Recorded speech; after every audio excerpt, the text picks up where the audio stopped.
Tendencias estadísticas. Uno de los problemas con las comparaciones de producciones nacionales en periodos es la elección arbitraria del año que es utilizado como el principio del lapso de estudio. Por ejemplo, uno de los grandes temas de la campaña presidencial de 1960 en Estados Unidos fue el ritmo de crecimiento de la economía durante la administración de ese entonces. El candidato presidencial John F. Kennedy prometió volver a poner en movimiento a Estados Unidos si era elegido, haciendo entender que el ritmo de crecimiento nacional se había estancado bajo el partido de su opositor. La validez de esta acusación dependía totalmente de qué año se escogía para empezar a contar. El promedio anual de crecimiento a largo plazo del PIB de Estados Unidos había sido del 3% anual. Para 1960, este ritmo de crecimiento llegó a bajar hasta el 1,9% a partir de 1945 y a subir al 4,4% a partir de 1958. De manera que la influencia de la administración de ese entonces sobre estas cifras, ya sea para sugerir que estaba haciendo un trabajo fenomenal o un trabajo terrible, dependía enteramente del año base que era escogido arbitrariamente. Muchas tendencias que son expuestas en la prensa o proclamadas en el mundo de la política igualmente dependen completamente de qué año es el elegido como el principio de la tendencia. El crimen en Estados Unidos ha subido si se lo mide desde 1960 hasta el presente, pero ha bajado si se lo mide desde 1990 hasta el presente. La desigualdad en ingresos era aproximadamente la misma en 1939 que en 1999, pero en este último año se podría decir que la desigualdad aumentó desde el año 1980 en adelante porque hubo fluctuaciones entre los años en las que se mantuvo aproximadamente al mismo nivel. Al final del año 2003, una inversión en un fondo mutuo de Standard & Poor's 500 hubiese generado una rentabilidad de inversión anual del 10,5% desde 1963 o casi del 0% desde 1998. Todo depende del año inicial escogido. Las tendencias fuera del mundo de la economía también son difíciles de interpretar.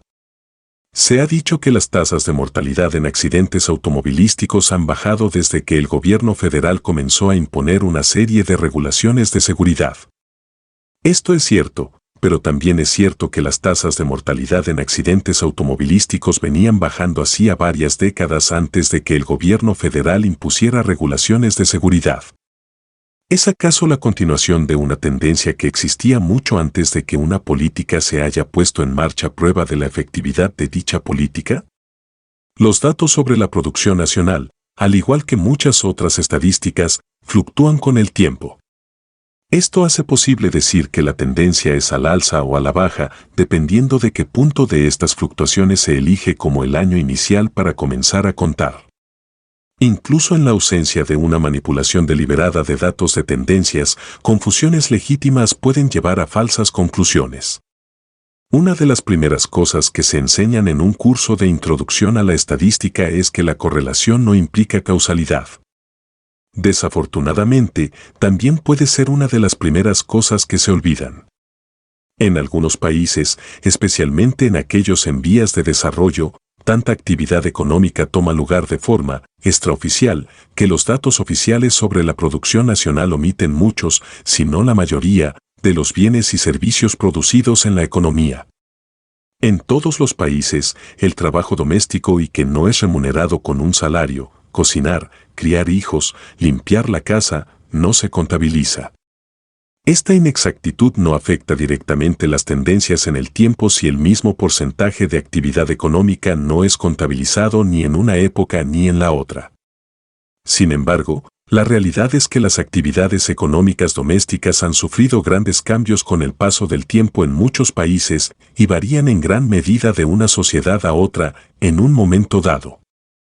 Por ejemplo, a medida que más mujeres se han unido a la fuerza laboral, muchas de las actividades domésticas, antes realizadas por amas de casa y madres sin generar estadísticas de ingreso algunas, ahora son realizadas por dinero por guarderías, servicios de limpieza doméstica y restaurantes o empresas de entrega de pizza a domicilio.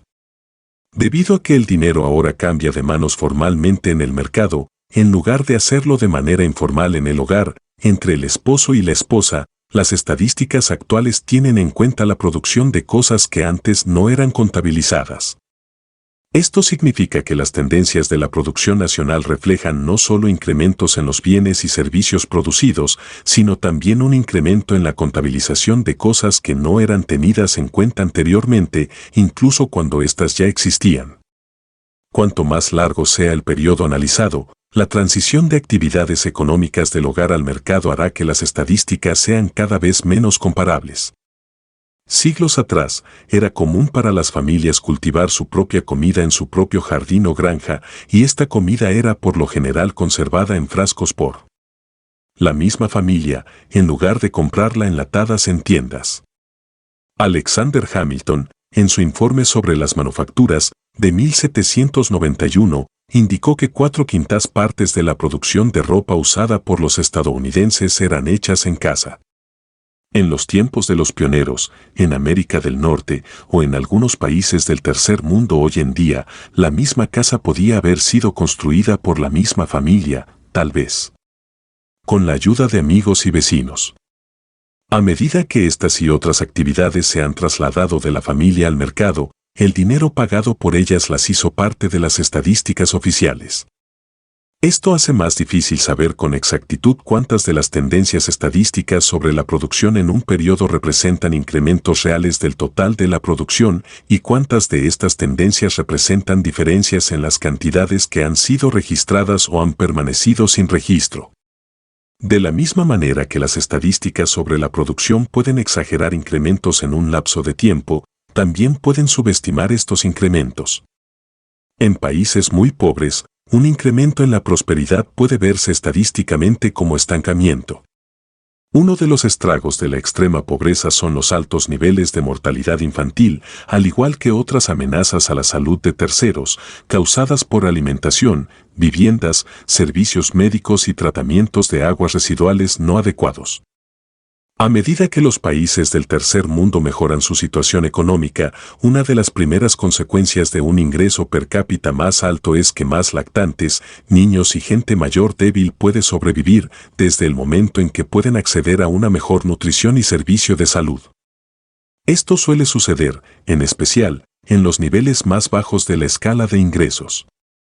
Pero, ahora que hay más gente pobre sobreviviendo, tanto de forma relativa como absoluta, en relación con las clases más prósperas, un porcentaje más alto de la población del país ahora consiste en esta gente pobre.